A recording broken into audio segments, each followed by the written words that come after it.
Going to go ahead and get started. Thank you everyone for joining us this afternoon.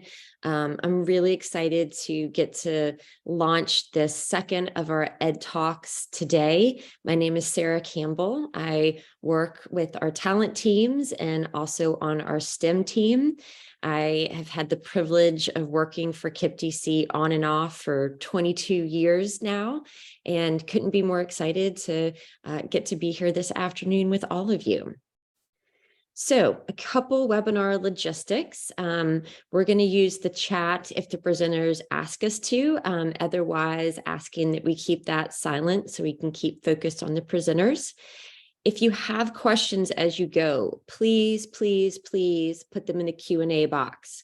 We will sometimes answer those questions immediately when we get them, or we might save them for the end of the Q&A, but please put them in the box as you think of them as we go.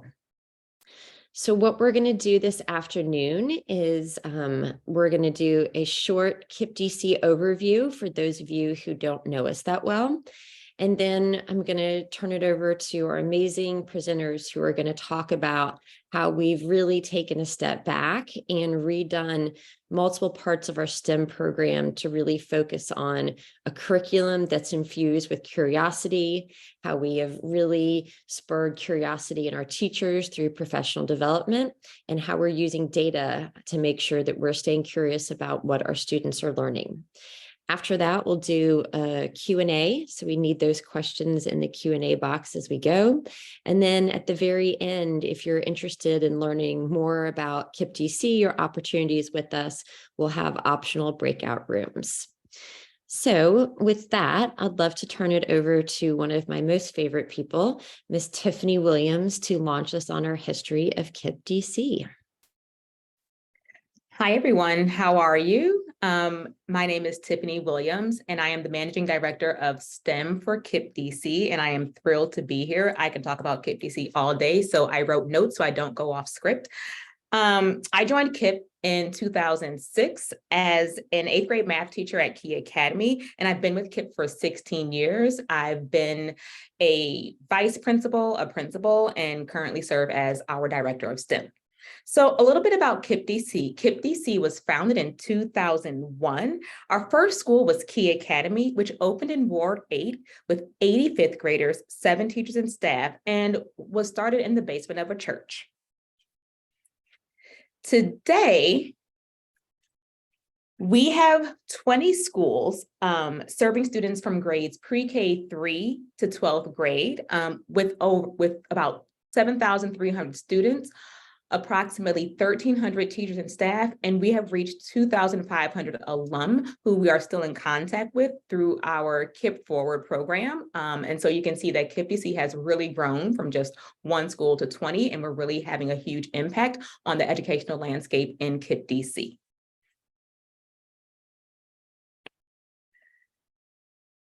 This is a quick breakdown of where our different schools are located. So you can see that we have schools in almost every ward in the city. We have our Shaw campus, which houses Grow Early Childhood School, Lead Elementary, and Will Academy, which is the middle school.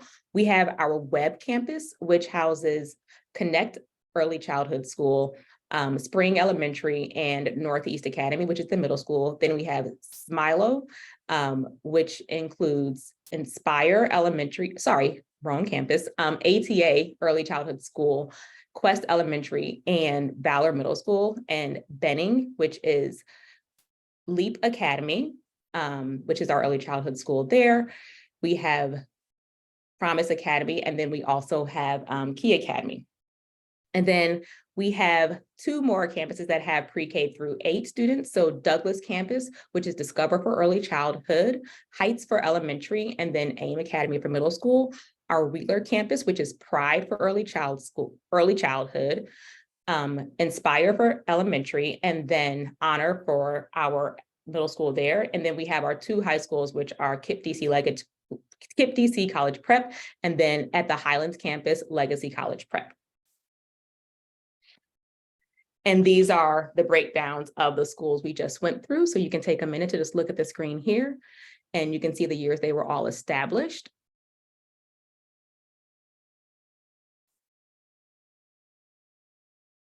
So at KIPP DC, we have one mission.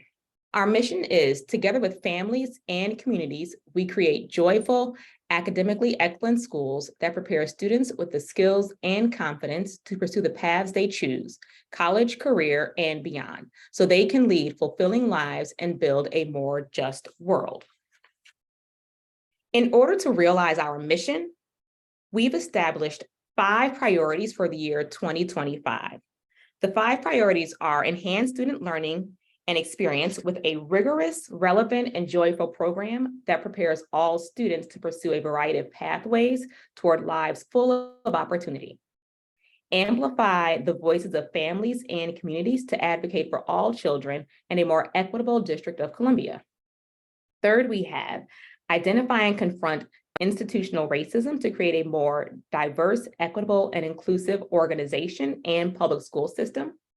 Then we want to make sure that we're investing in our people because they're our greatest asset by finding and retaining and developing exceptional and diverse talent to best support students, alumni, and schools. And then last but not least, we want to make sure that we are cultivating new ideas and innovating boldly to tackle complex issues affecting student success in public education.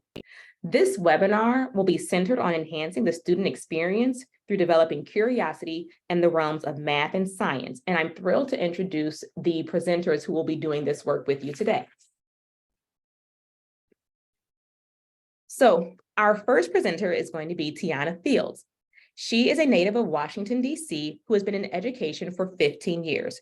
She spent the majority of her time in high school science and as a high school science teacher. She's been with KIPP DC for 5 years and is now the regional coach for both of our high schools. Tiana is very passionate about STEM and making sure that our teachers are well prepared to lead exciting and engaging lessons. Our second presenter will be Greg Rotman. Greg started his teaching career as a TFA Corps member in Forest City, Arkansas, and has been in education for 13 years.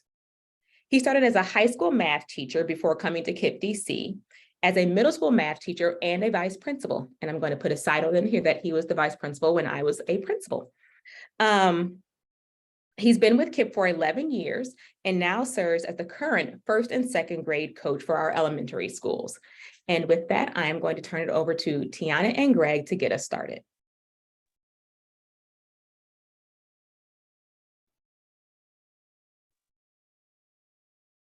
Thank you, Tiffany, for that wonderful introduction. I would like to get started by just discussing what really excites me about working at KIPP. I always follow this quote that says, "Iron sharpens iron."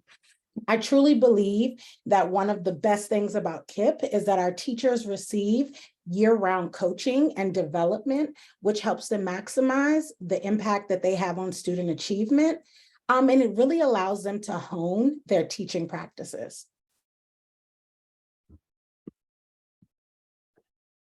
Hi, everyone. I'm so excited to be here. In terms of what excites me most about working at KIPP, there's a bunch, but I think one thing that stands out to me is just the immense evolution I've seen over like more than 10 years at KIPP. And I think back to like my first year teaching at KIPP, sort of feeling like the Wild West instructionally. Like I was making every worksheet and I was like scrambling for problems. And I just felt like I couldn't prioritize the stuff I knew was really important because I was scrambling for curriculum. And in the past few years, I've seen such exciting curricular shifts that I feel like allow teachers and leaders to focus on what really matters. Like you're no longer, like you don't have to create everything. We are aligned and we have a common vision around some really cool curriculum that we'll share a little bit more about in the coming slides.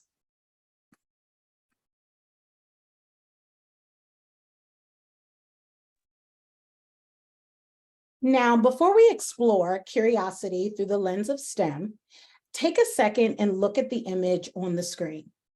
What do you notice? What do you wonder? We'll revisit this image at the end of our time together. Greg and I will share our interpretations, and then we'll see if what you learned today gives you any new meanings to this image.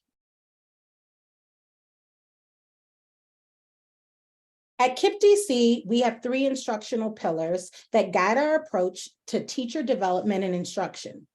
They are deepen content knowledge, create culturally responsive classrooms, and use data-driven practices. Over the past few years, we have spent time looking at our curriculums, and we identified that we needed to make a shift. We wanted to ensure that our curriculum was better aligned to our pillars.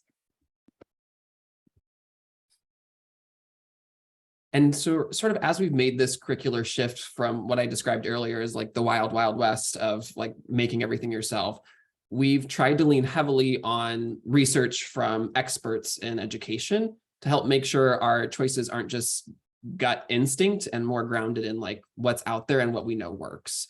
So we've relied heavily on research from people such as Dr. Shraki Hawley and Ladson Billings, Van de Waal and Kathy Fosno, if we're going to talk math, and so many more to make sure all of our choices are in alignment with current education research around culturally relevant pedagogy. And so on the screen here is just one example. I'll give you a second to read these. These are from Zaretta Hammond, and they're her 6 culturally responsive brain rules. Take a second to read them.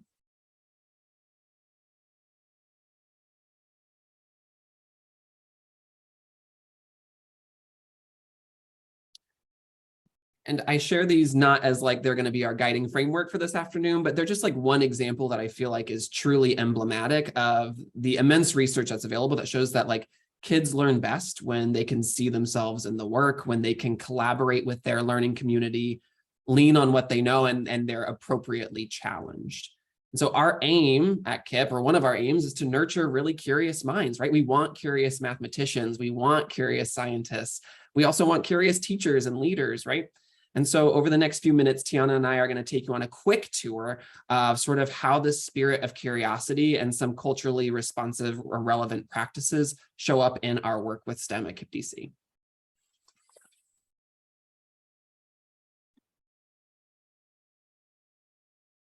At KIPP DC and our science and math, we know that culturally responsive classrooms start with the student. To see that this lives true, we have intentionally adopted math and science curriculums that are either problem-solving or phenomenon-based. Our student-centered lessons allow our students to use inquiry, exploration, critical thinking, and the transfer of real-world knowledge and skills to drive their learning. But before we take a look at our curriculums, I want you to take a moment and think back to how you learned math and science. As we dig a little deeper, make some connections. What feels similar? What feels different?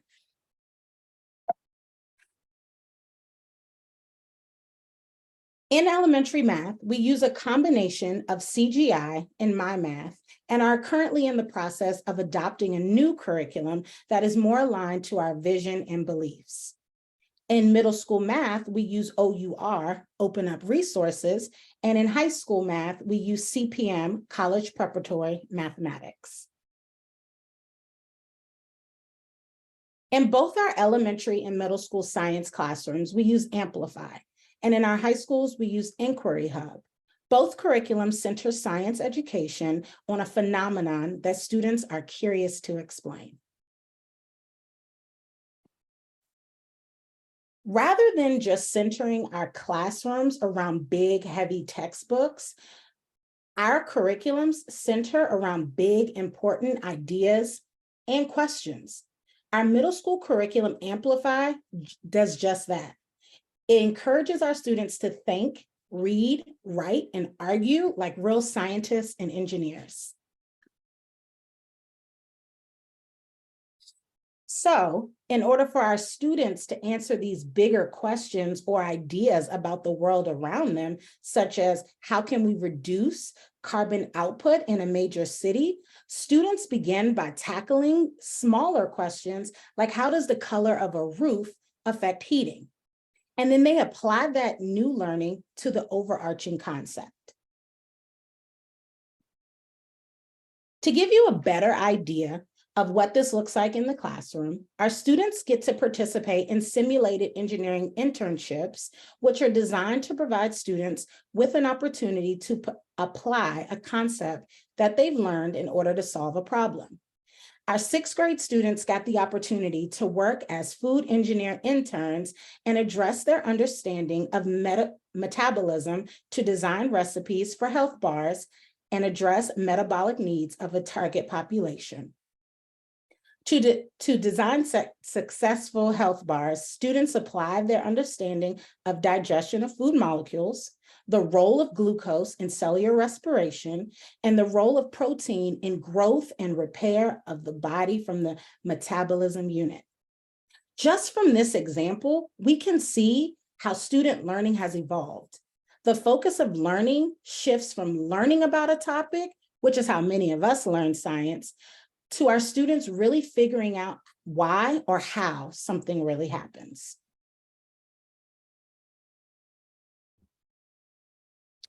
And I'll give you a brief, we're going to zoom in really quickly on a particular component of a math curriculum I love, but I'm going to anchor it in this quote. It says, mathematics is not a spectator sport. It's not something you watch other people do. It's something you participate in. And I'll be honest and name, I know literally nothing about sports, but I firmly believe that this quote is true about mathematics. And so one place where that shows up, and perhaps my favorite example of like curiosity-driven nature in STEM at KIPP DC is with CGI, which happens primarily in our first and second grade classrooms. CGI, if you don't know, stands for cognitively guided instruction. And it's less of a set math curriculum and more of an approach to math that helps students make sense of their sort of natural number sense and their intuitive problem-solving skills to tackle like really tricky problems. So what this looks like is, this is a classroom at Spring Academy. It's a 30-minute block that happens 3 to 5 times a week. And a teacher is going to pose one problem. And the entire 30 minutes, they're working on one problem. And they launch it in a really cool, interesting way. So kids are really thinking about the context. And then kids get to go back to their seats and they solve it. And there's no set, like, you're going to do this, you're going to do this. They just get to use manipulatives on hand. They have writing utensils. They get to solve it in a way that makes sense to them based on what they own.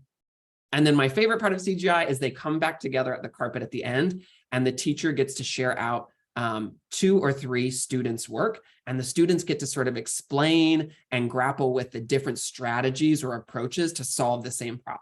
It really creates like flexible learners, and it's really grounded in student discourse.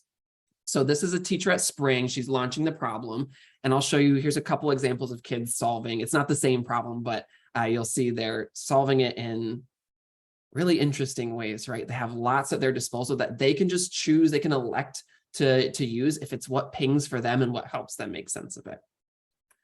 And so it wouldn't be me talking about math if I didn't ask you to do a little math. So I'm going to show you a CGI problem. Here's one problem. This was from a few weeks ago. It says Teresa made 49 apple slices. If she put 8 slices on each plate, how many plates will Teresa need? So I'm not going to publicly ask you to put an answer in the chat or anything, so don't panic. But I am going to ask you to pause just a second and maybe think through, like, okay, how would you go about solving this? What feels tricky about it? And what grade level maybe does this ping for you? Like, what grade level does this feel like? And so I'll say, based on like Common Core standards, like kids start to explore division in 3rd grade. They start to interpret remainders in 4th grade.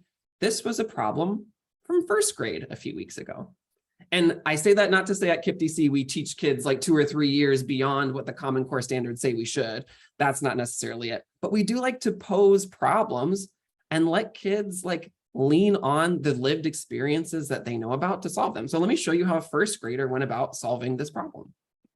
Here's their work. First thing you'll notice is there's not really any numbers. There's not really an equation or anything set up. They just leaned on what they knew about sharing in equal groups, and they used the cubes to represent apples. And they were like, okay, well, here's 8 apples on a plate, and here's 8 apple slices on a plate. And they showed us that there's 6 plates. And then we had a really cool discussion that I won't get into detail about what to do with this extra apple that was left over. But you can see where relying on what students own gets them to think beyond maybe what a standard says they should. And then when we do formalize and get to these topics in later grades, they have such a strong foundation. They're like, I've seen this before. I've grappled with this. I own this relationship. And so it's experiences like this that I feel like help our students try on and eventually own really rich mathematical thinking. And it's the highlight of my day to be in classrooms and see like a 6-year-old little light bulb go off when they're solving problems that really shouldn't be in like a 1st grader textbook, if you will. should come up later down the road, but it's one of my favorite elements of curiosity-driven CGI or STEM at KIPP DC.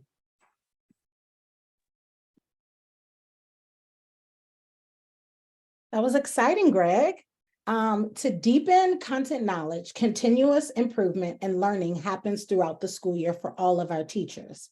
Our coaching structure is an embedded support system that attempts to respond to student and teacher needs in an ongoing, consistent, and dedicated way.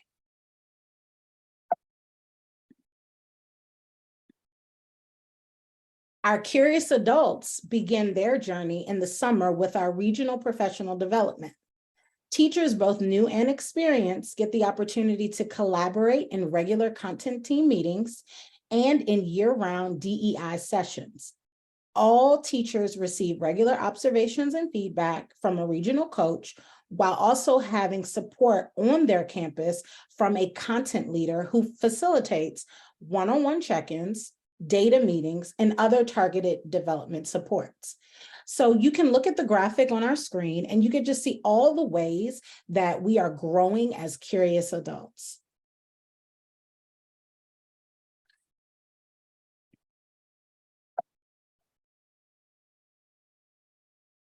We are constantly seeking feedback and value feedback from our teachers. So a teacher at one of our high schools stated the following: "The coaching dynamic that was established was great. I received weekly observations and in-class support that was always followed up with usable feedback."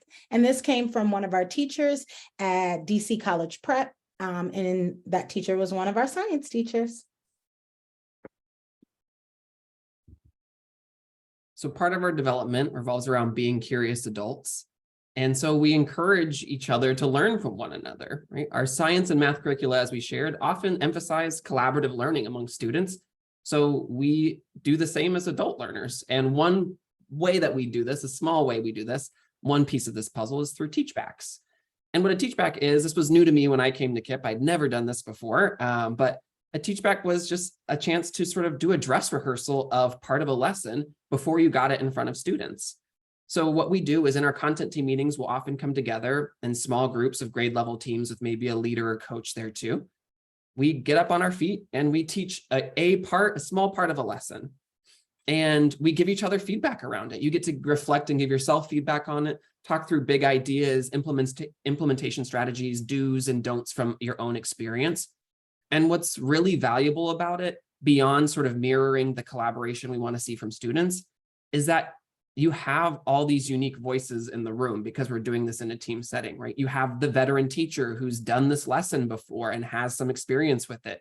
You have a new teacher or a CTR who's seeing this for the first time and is like, oh, I've never thought of it that way. What about this idea? And then you also have like SPED teachers who have a unique lens, and leaders who have really strong relationships with their teams and know that how the dynamics work, and a coach who understands the curriculum really closely. And so you can imagine the power of all these minds in one room. Practicing a lesson means that when we get it on its feet in front of kids, it's had the opportunity to like grow and blossom and become even better. So they not only like help improve our practice, but at the same time, they get us in the sort of the shoes of a student, collaborating and engaging with one another in a really meaningful way.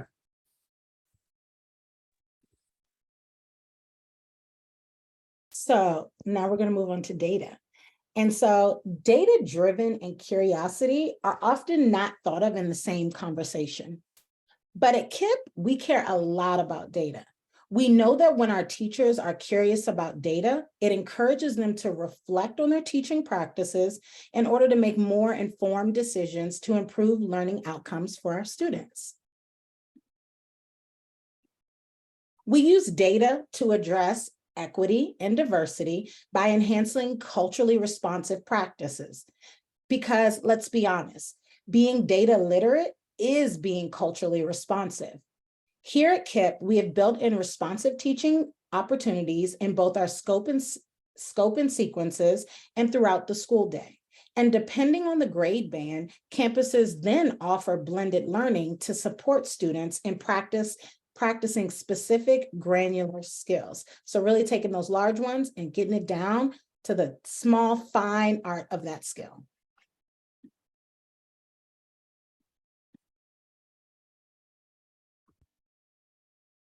And so not to share too much about myself, but during lockdown, I became a plant dad, if you will.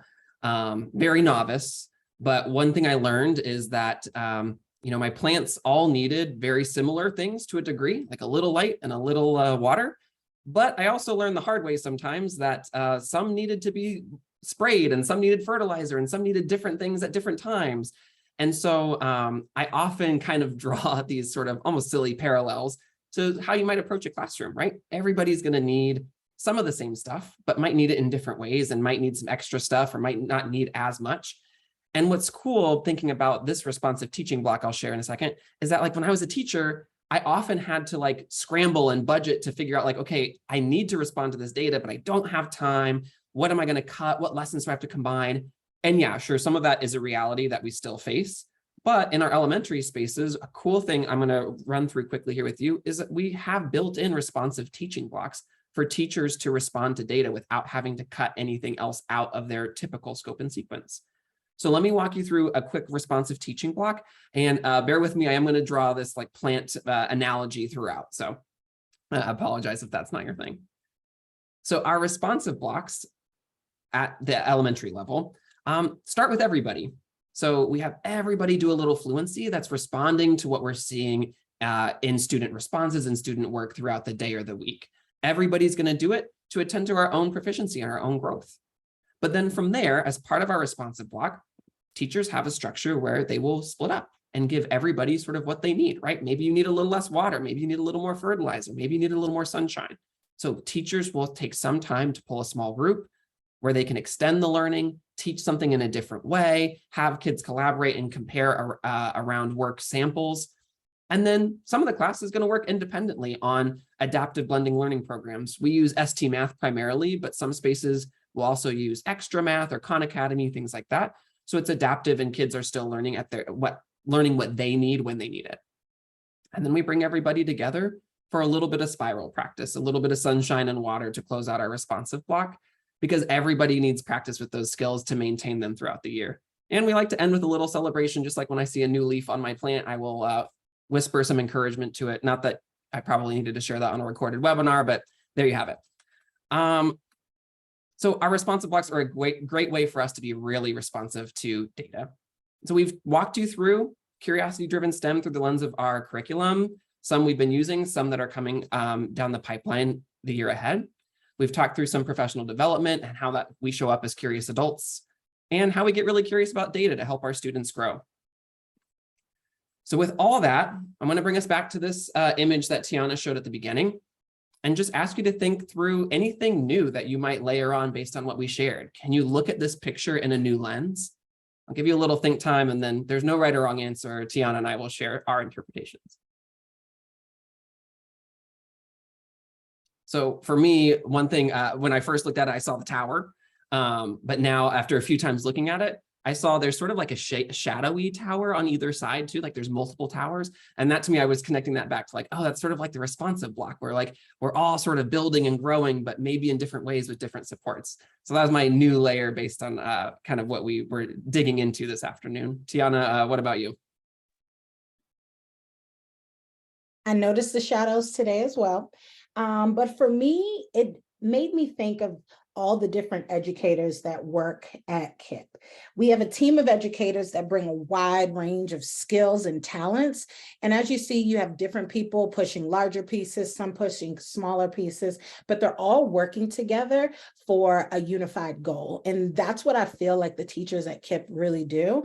And like I said at the beginning about the things that make me excited about KIPP is just the development opportunities, because when we sit in those content team meetings or work with the content leaders at our campuses, we really get that opportunity to hone our skills and create environments for our students to really grow and thrive academically.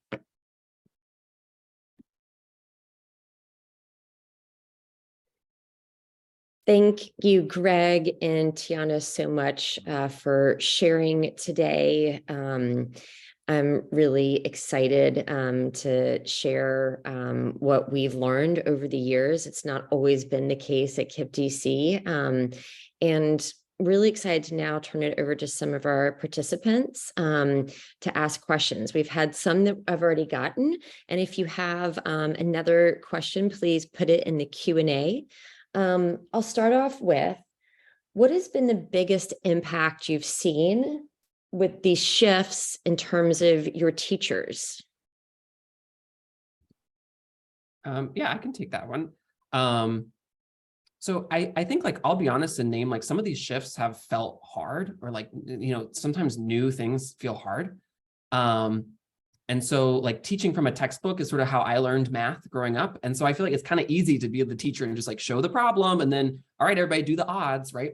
But it's so much harder to like ground it on what students know and like start with an exploration. Like, that's a different level of like teacher prep. And not that it's impossible, it's just like a shift in thinking. And so when you ask about like the biggest impact I've seen on teachers, because our like mental load has shifted and we're thinking more about content, teachers have gotten better at math. Like, we've talked about like 6 or 7 different ways we want kids to think about adding 2-digit numbers in 1st and 2nd grade, which maybe wasn't a conversation happening all the time, but before. And so I think that like content expertise shift has been really cool to see in teachers. Great. Another one we had is similar, is how have you seen this actually impact students? Okay, I'll take that one. For me, I can speak to the science classrooms. I think back to like what a student might have going on in their brain when they see like a geyser going off, all these questions that they may have. With our phenomenon-based curriculum, students really get to ask those questions that they're curious about. And then through going through a lesson or an entire unit, the teachers and the students get the opportunity to answer those questions that students posed at the beginning of the unit or the lesson. And students really become invested because they're like, wow, my question was part of this lesson. I actually learned the information or researched the information to actually answer my question. So it gives students like ownership in their learning, and then allows them to invest. We've also seen writing improve. Our students are writing a lot more, explaining their thoughts, writing CERs, claims, using evidence to respond to those things. So it's really excited to see kids get excited about science, and just get and see their wheels spinning, because they're always trying to find different ways to either solve a problem or to answer one. Awesome, thank you. All right, one more. What advice do you have for somebody who isn't at KIPP DC to increase STEM curiosity in their own classrooms? Okay, so if somebody not at KIPP DC who wants to infuse some curiosity into their STEM, I think for me, it really boils down to like knowing your students. And so like, and starting with what they know, because no matter what curriculum you have, like even if you're teaching from the driest textbook ever, if you, before teaching the lesson, pause and think like, okay, what do my students already own? What relationships are they aware of? What skills can they build on? And you launch with that, then you're already building new content on top of what they already sort of own and have. And therefore they're automatically going to be just more intrinsically curious about it, because it's going to be grounded in like something they already know. So I think infusing curiosity starts with like being really curious about what your kids are bringing to the table. Awesome. We have sort of 2 other sort of groups of questions. One is around the responsive teaching block and impacting scholar data. I know that our responsive teaching block has been so impactful for filling holes for kids of material they might have missed over the years, and especially post-pandemic, and then also pushing students forward. Greg and Tiana, are we able to offer that in all grade levels, or it's just elementary school at this point?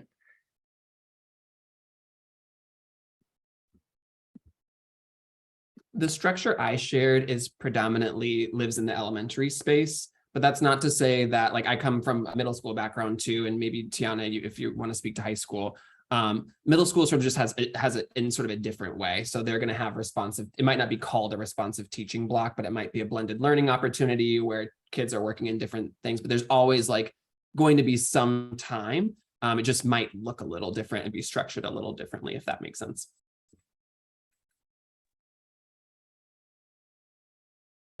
And like Greg said, there are opportunities in middle school for responsive teaching blocks. And then in high school, it's not anything specifically dedicated to responsive teaching, but there are opportunities where teachers can pull small groups to work on those granular skills with students that need it the most. So there's always opportunities. It just varies what it looks like on a day-to-day basis in the high school. Awesome.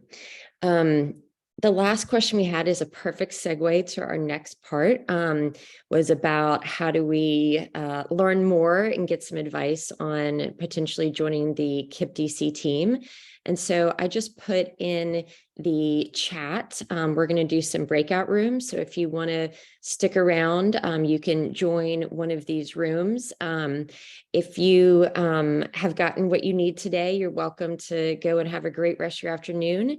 If you want to look at a high school role or elementary, you can click on any of these. It'll leave this webinar and it will take you to a different Zoom room.